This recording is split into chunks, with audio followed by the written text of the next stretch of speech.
So I just picked a bunch of this kale over here.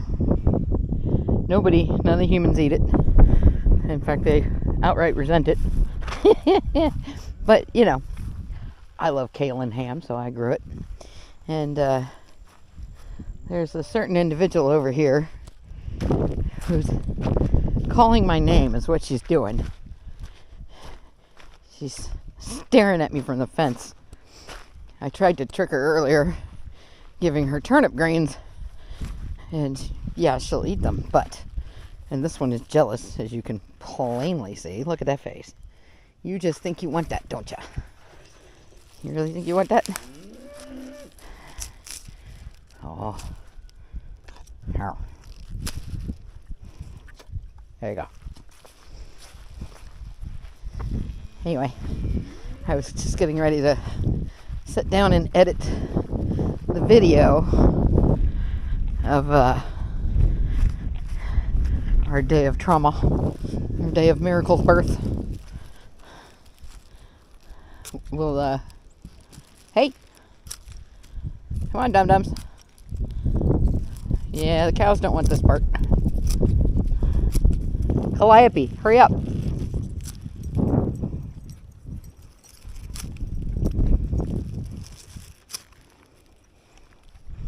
Anyway, I'll trim that off for them. This certain person over here yelling my name, or what I suppose is the moo cow's version of my name. What's the matter, babe? Huh? What's the matter, Mama? You would like your preferred yumminess? Yeah, it's arcing on something right here. Sure enough. Here they come.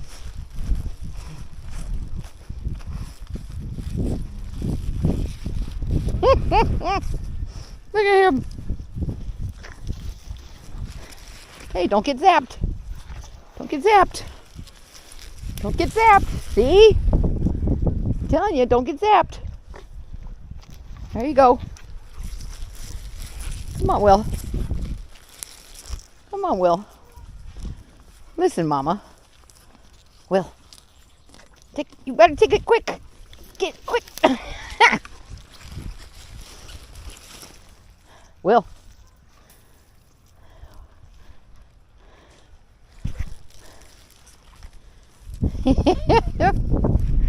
Girls just steal it constantly, don't they? You want to try one? Whoop.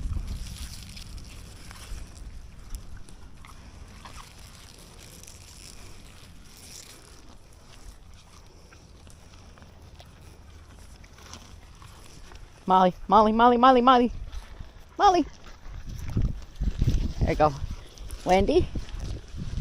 There you go, babe. All right. That's it. There's Tequila wondering what the hell's going on. Hi, Tequila.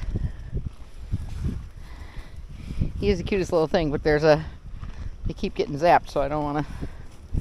There, see? Right as she did it. I didn't do it. She did it. I didn't do it. Okay, so we had 5 to 6 inches of rain. This is my greenhouse.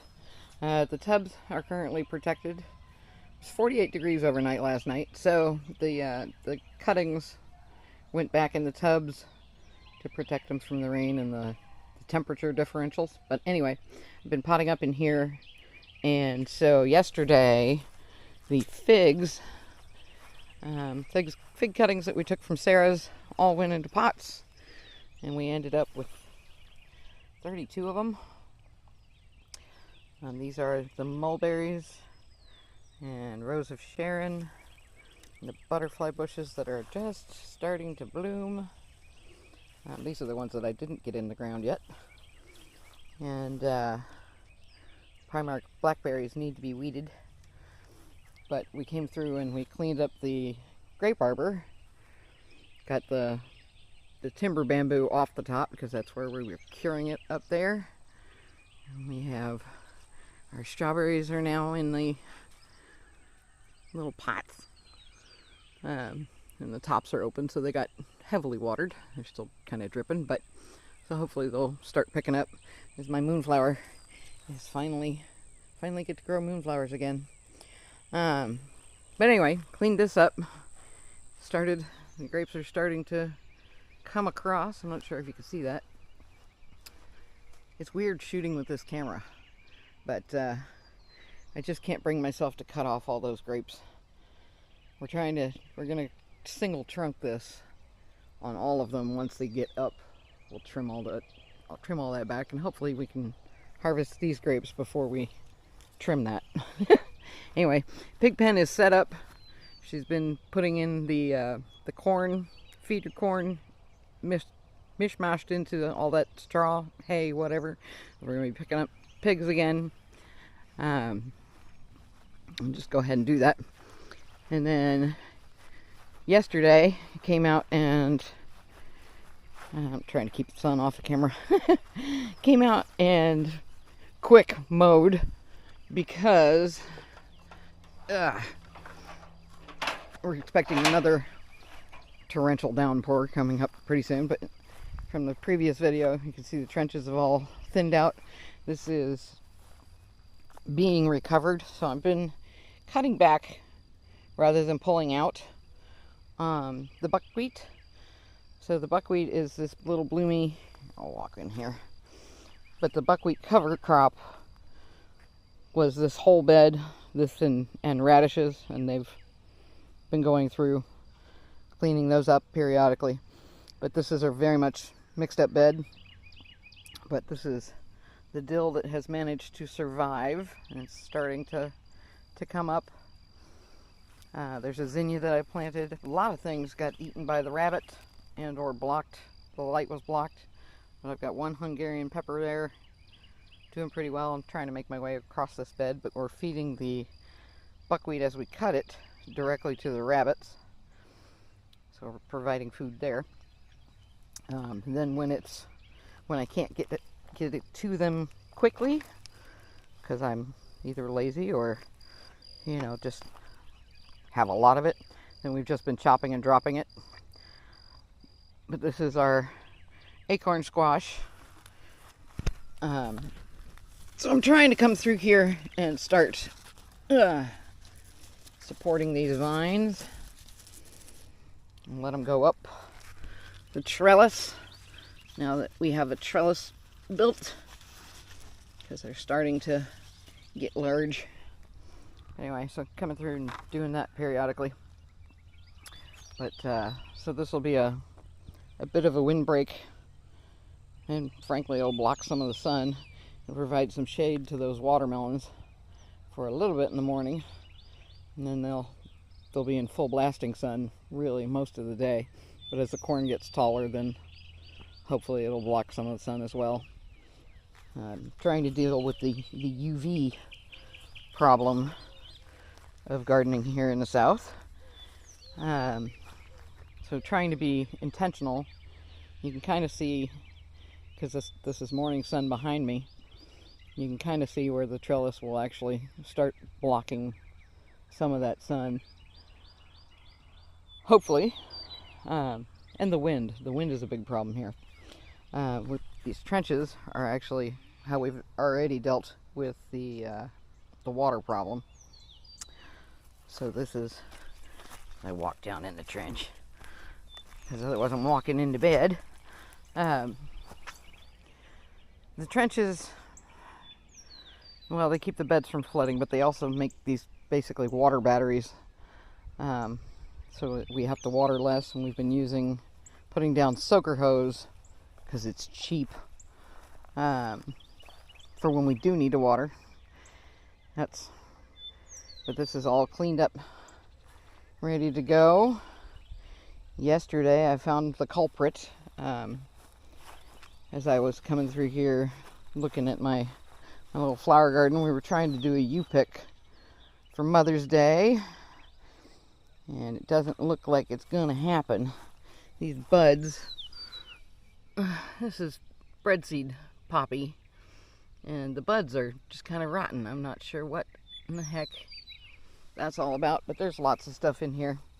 But obviously, it's not going to be ready for Mother's Day. That's fine, whatever. My ever-bearing strawberry bed has been getting harvested and or nibbled on by the rabbit. We now know it's a rabbit because I found her fur. And it looks like she did not come back, which is good. So anyway, that hole right there, has been filled in. But that means that there are rabbits all throughout here. Anyway, herb bed, doing good. This is a rosemary that I'm gonna do some cuttings on and start building out more of a perimeter fence.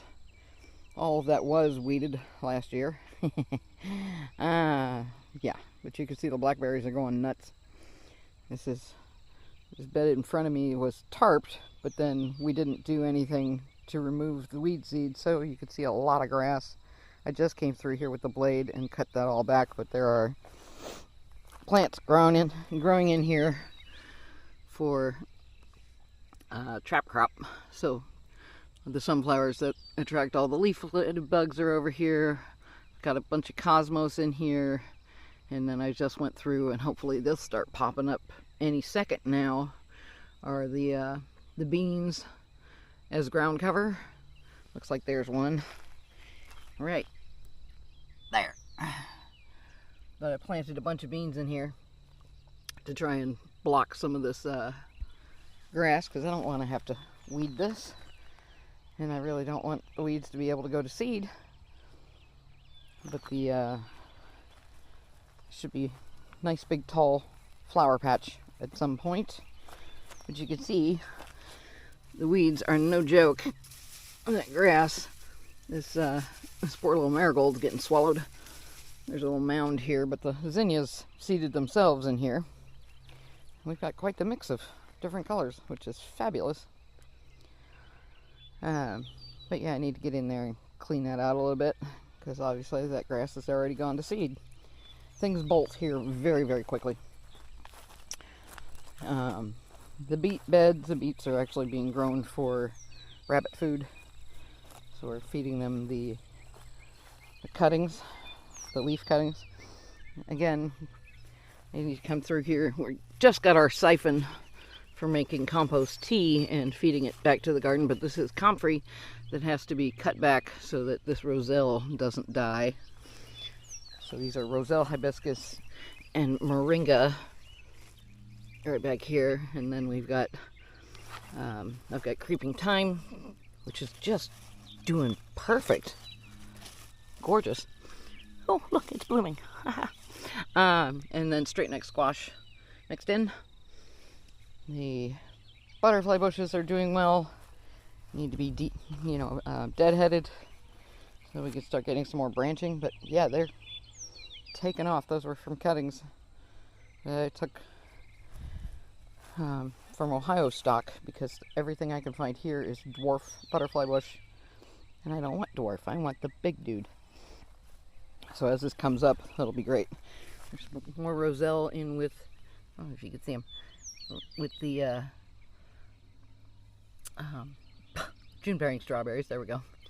That is not a weed, that is Tithonia torch. So big orange and purple wall, basically. Orange, purple, and white. Anywhere you see this bamboo. So that's the plan. More roselles. Those won't be harvestable until the fall. The next thing I need to deal with is going to be these Amish paste tomatoes. I'm sorry, I can't talk today. And the dill over here has not been messed with, so it's obviously doing much, much better. We've already got some spaghetti squash coming in, and hopefully we can get these to where they can climb the trellis here pretty soon. More Hungarian peppers over here, basil. None of this has been molested by the rabbit, so it seems to be working pretty well with the perimeter garden, or perimeter of the beds being scent barrier. Like this is a line of lavender and onion, and I haven't had any damage in that bed at all. So they're going for the strawberries, but the strawberries over here are doing much better than the strawberries over there, and these have onions around the perimeter. So there's less damage over here, which is great, but that's working out.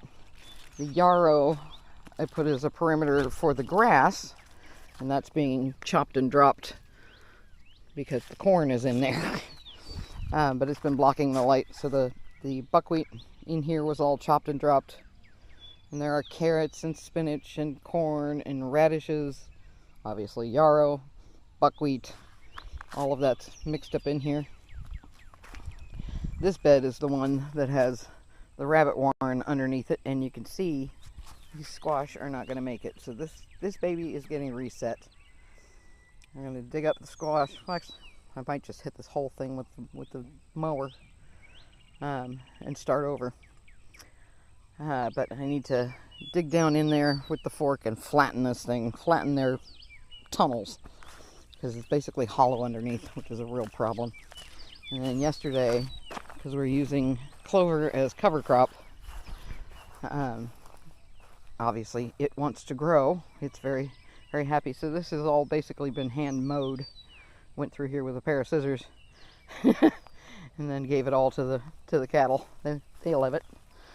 But we've got borage and basil and Cherokee purple, tomatoes. Over there we have some amaranth. That's moringa. There are moringas in here. There's zinnias.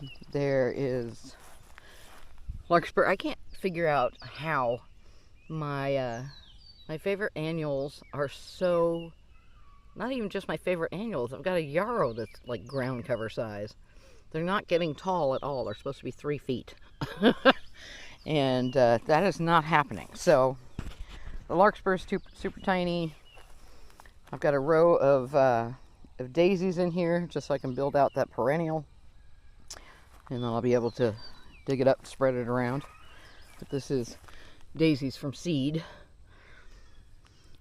But yeah, it's kind of a mess. But the clover being chopped down should help. It also helps release the nitrogen in the root, as the rule of as above, so below applies. This is our garlic in the corner mixed in with the comfrey, and it's going to town. And then the Kentucky bush beans, and nothing up here really has been messed with all that much. I think the rabbit came through and ate the top off of a couple of marigolds, but beyond that, it's not messing with anything. So that's fabulous news. Thank you very much. Got a couple of different sages over there blooming. Those need to be moved, but right now they're fine. But yeah, everything's cleaned up, and we're prepared for me to go back to work. Because I have to go in, and then I need to come through here and move these calendula, because this experiment did not work out at all. So I got to reset that bed, but that's where that's at. But you can kind of see our wind comes mainly this way, so that's kind of over there with the bamboo sticking straight up is where the butterfly bush and the Tithonia torch and the roselles, those will all get tall and bushy, and hopefully block some of that wind a little bit. And every once in a while the one cuts the other way, so that's why this is set up this way. So over here in the orchard, this is one of the fig trees that was dead.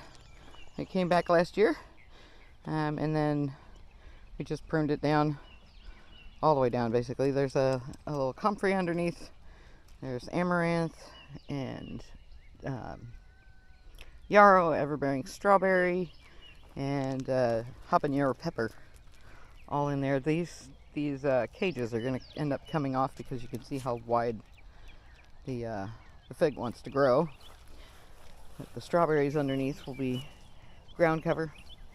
As we walk through here, now we have a nitrogen fixer in here, and somebody who came back from the dead is right next to him. So the fig and the nitrogen fixer are basically sharing root space, but that's fine. But this is one of the mimosas. Mimosa again is an herbalist species. It's a medicinal. But yeah, I've planted everything with different ground covers into tree rings. That one, this one, you can see how big this comfrey gets.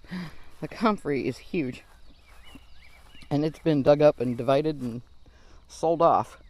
But there is a fig, and then the comfrey. So we'll see. I think she'll do just fine, but we're going to go through and be harvesting all of these comfrey leaves for animal fodder and for compost tea, and to chop and drop, basically. A little borage in this one, but this is another set of goodies. Then this is a Honeycrisp apple, which doesn't give us a lot of hope. We bought 3 of them, and I don't think they're viable, but we planted it anyway because that one had just a couple of hairline roots on it, and cut it back. But you know, I finally got this mimosa in the ground, so another nitrogen fixer between all of these trees. I don't step in dog poo. But this line, as I look out, you can I'm not sure if you can see it on this or not, but there's pretty much a clear row where you can drive in between. But we're filling it in as we go. So more apple trees. These are replacements for the Satsumas that came out. There's a peach tree over there. So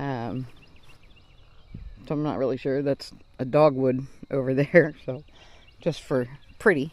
Doesn't really have much purpose other than being pretty. Though I suppose the bees will love it. So we'll see. Tiny little, there's the almond that Jeff brought me. Tossed a seed out into his compost pile, and then when they came down, he brought that with him. Thank you, Jeff. So there's a nut tree. There's one. And you can see the pecans way over there. Those are much older, but they are not yet ready to produce either. So nut trees are kind of a long-term investment. But we'll see. There's another fruit tree, another peach over there, another mimosa. Where did I think I skipped over a mulberry. Anyway, I think this guy's not going to make it, or didn't make it, needs replaced, but we can put a mulberry in there, or something else, who knows. But we're seeing some growth. I think that peach tree is dead, so we're going to replace them. Again, just like in Ohio, you can expect about 25% of your trees to not make it long term. When it comes to fruit trees, it's just kind of a fact of life. But we're starting things from cutting, so I have a lot of peach trees of different species than what we have here, or different, not species, cultivar. My brain is dead. But like this little peach tree, Calliope is investigating. Get out of here! Get out of here! Get! You're the one. Get! She's a little feisty. Oh, comes her brother to put her back in line. Somebody's always messing with her groove. All right, get out of here. Anyway, so you can see there's strawberries in here, which is really why she's here. Because she knows they're in there.